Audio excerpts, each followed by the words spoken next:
উত্তর পশ্চিম বঙ্গোপসাগর ও তৎসংলগ্ন উত্তর উড়িষ্যা পশ্চিমবঙ্গ উপকূলীয় এলাকায় অবস্থানরত সুস্পষ্ট লঘুচাপটি আরও ঘনীভূত হয়ে নিম্নচাপে পরিণত হয়েছে। এর প্রভাবে দেশের সমুদ্র বন্দরগুলোতে ৩ নম্বর স্থানের সতর্কতা সংকেত দেখিয়ে যেতে বলেছে আবহাওয়া অধিদপ্তর।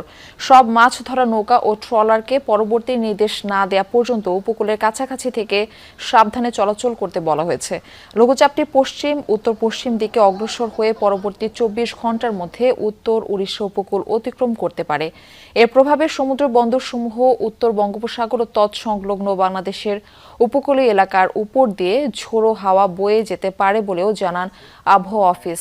নিম্নচাপ কেন্দ্রের নিকটবর্তী এলাকায় সাগর উত্তাল রয়েছে। দুপুরে একটা নিম্নচাপ তৈরি হয়েছে, যেটা গতকাল সুস্পষ্ট লঘুচাপ ছিল।